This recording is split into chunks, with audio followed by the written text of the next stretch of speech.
Olhando agora as questões associadas às políticas fiscais. Basicamente, grosso modo, no debate econômico, vocês vão encontrar duas visões distintas. Tá? Essas visões eu quero tentar apresentar em linhas gerais para vocês agora. Tá? A ideia é a seguinte, lembrando aquelas equações, principalmente a equação da razão dívida PIB que a gente viu no vídeo anterior. Imaginem a seguinte situação. Imaginem que exista dúvidas em relação aos portadores de títulos públicos da capacidade do governo em pagar juros sobre essa dívida. Se houver essa situação, existe uma tendência muito forte que os emprestadores de recursos ao governo exijam taxas de juros maiores. Ao exigirem taxas de juros maiores, ocorrem dois efeitos.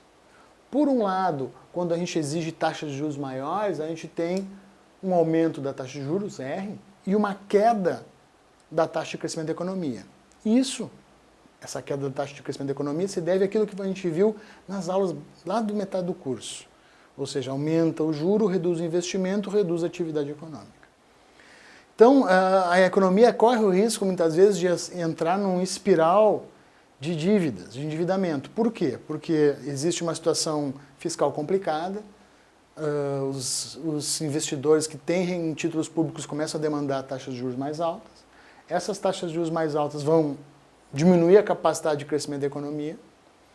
E com isso, mesmo o governo aumentando a taxa de juros, a tendência é que exista uma maior desconfiança do governo porque a dívida vai crescer. Então, muitas vezes, uma situação dessas, mesmo que a origem desse tipo de crise não tenha um fundamento real, ou seja, uma questão muito pontual, conjuntural, um governo pode entrar numa crise fiscal em função desse processo de retroalimentação de maiores juros, menor crescimento, o que vai levar à dificuldade de pagar dívida, o que leva a maiores juros ainda e menor crescimento ainda. Então, essa é uma questão bastante relevante nas discussões sobre política fiscal, com vistas a não inibir ou não dificultar tanto o crescimento. Tá? Então, esse é um elemento que está no texto que vocês vão ler nessa aula de hoje, que é bastante relevante na discussão sobre política fiscal. Resumindo, quanto maior a dívida pública e maior a taxa de juros, mais dificuldade o governo vai ter para justamente controlar essa dívida pública. Tá? Então, em alguns cenários, em algumas prescrições de política fiscal, se sugere que se aumente o superávit primário, ou seja, reduzam-se os gastos do governo ou aumente-se a arrecadação, aumentando os impostos, ou alguma composição dessas duas variáveis, com vistas a, através do superávit fiscal, diminuir a taxa de juros. Essa é uma recomendação de uma certa visão de política fiscal que a gente vai discutir na sequência. Tá? É importante mencionar que esse processo ele tem uma gravidade muito maior se o endividamento for ocorrer em moeda estrangeira. Tá? O que não é o caso, por exemplo, nesse momento da economia brasileira, na qual basicamente a dívida pública é nominada em títulos cujo valor de face é expresso em reais. Se um país deve em moeda estrangeira, a situação fica ainda muito mais crítica, porque esse país precisa obter a moeda estrangeira com vistas a efetuar os pagamentos. De certa forma, de certa maneira, a gente pode pensar que a recente crise que aconteceu na Argentina apresentou essas características, uma vez que a Argentina teve um problema sério com o balanço de pagamentos, com conseguir moeda estrangeira para pagar o serviço da dívida.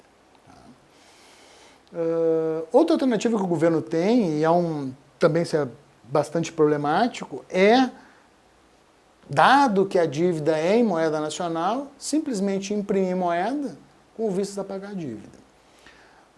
Não é uma alternativa, evidentemente, estabilizadora. Numa ocorrência desse tipo, a tendência é que se gere inflação, ou seja, a tendência é que processos de emissão descontrolada de moeda gerem algum tipo de pressão inflacionária, o que se expressa, de certa maneira, como uma forma de imposto invisível, que na literatura econômica a gente chama de senhoriagem. Então, quando o governo emite moeda e deprecia o valor da moeda, a perda de valor dessa moeda ela é sentida por todos os agentes da economia. É como se o governo estivesse impondo um imposto à sociedade com vista a pagar sua dívida. Não é uma alternativa que seja defendida ou aplicada atualmente, mas ela existe, já tivemos episódios ou experiências, tanto na economia brasileira quanto em outras economias de outros países, desse tipo de alternativa. Tá?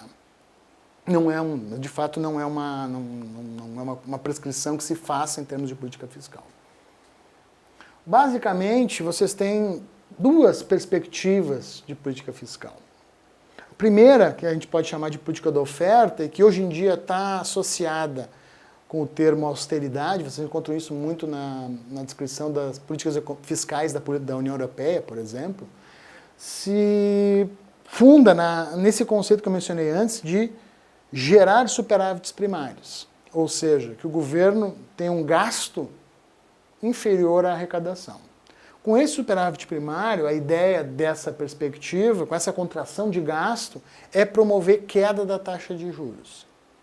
A queda da taxa de juros induzida pelo superávit primário vai permitir a retomada do crescimento na medida que juros menores, dados os nossos modelos que a gente viu nesse semestre, eles geram ou permitem maior crescimento do investimento e assim crescimento da atividade econômica.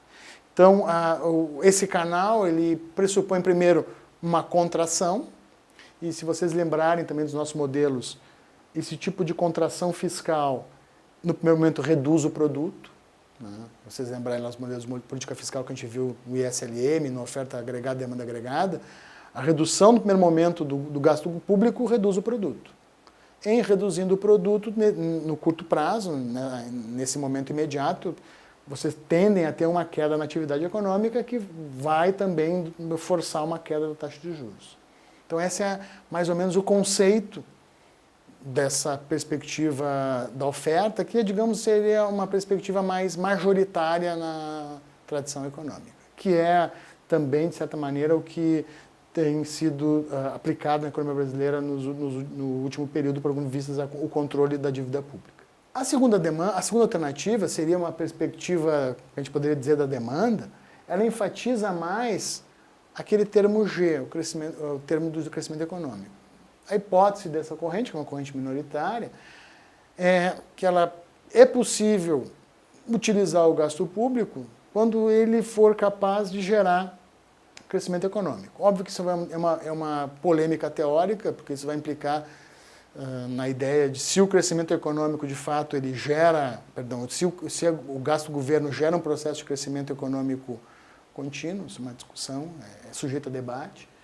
Mas a ideia, o conceito dessa escola é que com maior gasto público existe mais crescimento econômico e o crescimento econômico gera maior arrecadação. Que é como a gente viu lá no início da discussão, também existe um componente de queda da atividade econômica associado ao aumento da dívida. Porque se reduz a atividade econômica, se arrecada menos, eu arrecadando menos, eu tenho menos receita, logo a minha dívida aumenta. Então, essa escola vai priorizar a ideia de incentivar o investimento, incentivar o crescimento, de maneira a aumentar a receita e assim atingir o equilíbrio das contas públicas. É um tema bastante polêmico, essas duas visões, mas basicamente essas são as duas grandes correntes e friso para vocês.